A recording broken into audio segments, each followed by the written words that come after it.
নমস্কার, সবাই কেমন আছেন? আশা করি সবাই ভালোই আছেন। চলুন আজকে বানাচ্ছি পালং শাকের একটা রেসিপি। তাই বেগুনগুলোকে ছোট ছোট করে কেটে নিয়েছি আর বাকি বেগুনটাকে গোল গোল করে কেটে নিলাম। প্রথমে গোল বেগুনটাকে দিয়ে দিচ্ছি আর এটার সাথে সাথে ছোট বেগুনগুলোকেও দিয়ে দিচ্ছি, তাহলে একসঙ্গেই হয়ে যাবে।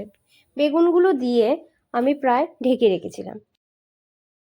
বেগুনটাও প্রায় ভাজা ভাজা হয়ে গেছে। চলুন ছোট বেগুনটাকে প্রথমে নামিয়ে নিচ্ছি, তারপর বড় বেগুনটার পিঠটা হয়ে গেলে বড় বেগুনটাকেও নামিয়ে নিচ্ছি।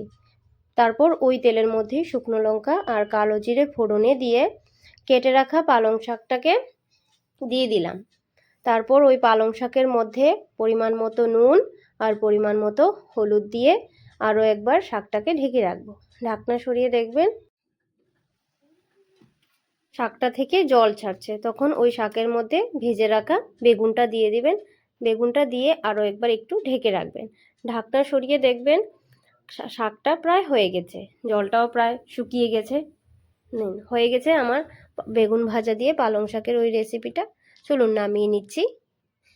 দেখুন কত সুন্দর